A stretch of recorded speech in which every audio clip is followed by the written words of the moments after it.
കോതമംഗലത്തിന്റെ വികസനക്ഷേമ പ്രവർത്തനങ്ങൾക്ക് ഇനി മുതൽ ഷിബു തെക്കുംപുറം MLA നേതൃത്വം നൽകും. 16ാം നിയമസഭയിലെ അംഗമായി അദ്ദേഹം സത്യപ്രതിജ്ഞ ചെയ്ത് ചുമതലയേറ്റെടുത്തു. കോതമംഗലത്തെ 9ാമത്തെ MLA ആണ് ഷിബു തെക്കുംപുറം. കോതമംഗലം നിയോജകമണ്ഡലത്തിൽ 10 വർഷം MLA ആയിരുന്ന ആന്റണി ജോണിന് ശേഷം അടുത്ത ഊഴമാണ് ഷിബു തെക്കുംപുറം ഏറ്റെടുത്തിരിക്കുന്നത്. തെരഞ്ഞെടുപ്പിൽ വിജയിച്ച അദ്ദേഹം 16ാം നിയമസഭയിലെ അംഗമായി പ്രോടൈം സ്പീക്കർ G. സുധാകരന് മുമ്പാകെ സത്യപ്രതിജ്ഞ ചെയ്തു. ദൈവനാമത്തിലായിരുന്നു സത്യപ്രതിജ്ഞ.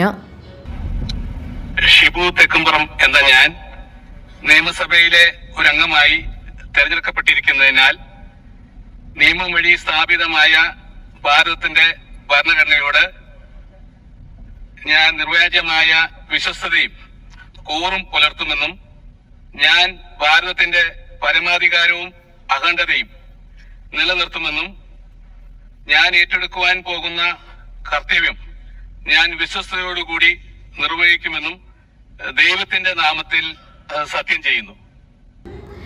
17,000-ഓളം വോട്ടിന്റെ ഭൂരിപക്ഷത്തിലാണ് സിറ്റിംഗ് MLA ആയിരുന്ന ആന്റണി ജോണിനെ പരാജയപ്പെടുത്തി ഷിബു തെക്കുംപുറം ഇത്തവണ നിയമസഭയിൽ എത്തിയത്. 2021 മത്സരിച്ചെങ്കിലും പരാജയപ്പെട്ടിരുന്നു. കേരള കോൺഗ്രസ് ജില്ലാ പ്രസിഡന്റ്, UDF ജില്ലാ ചെയർമാൻ എന്നീ നിലകളിൽ പ്രവർത്തിച്ചുവരുന്ന അദ്ദേഹം 4 പതിറ്റാണ്ടിന്റെ രാഷ്ട്രീയ പ്രവർത്തന പാരമ്പര്യത്തിന് ഉടമയാണ്. ജീവകാരുണ്യ പ്രവർത്തകനും സാംസ്കാരിക പ്രവർത്തകനുമാണ്. ഷിബു തെക്കുംപുറത്തിന് മുമ്പ് കോതമംഗലത്ത് 8 MLA-മാരാണ് ഉണ്ടായിട്ടുള്ളത്. 14 തെരഞ്ഞെടുപ്പുകൾ ഉണ്ടായിട്ടുണ്ടെങ്കിലും 4 പേർ ഒന്നിലധികം തവണ MLA ആയിട്ടുണ്ട്. 1965 KM ജോർജ് ആയിരുന്നു ആദ്യത്തെ MLA.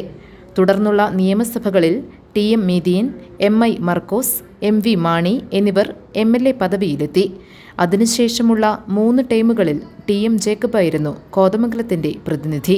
തുടർന്ന് 3 ടേമുകളിൽ VJ പൗലോസ് MLA ആയി സേവനമനുഷ്ഠിച്ചു. പിന്നീട് 2 ടേമുകൾ വീതം TU കുരുവിളയും ആന്റണി ജോണും നിയമസഭാംഗങ്ങളായി. GTV news, Kothamangalam.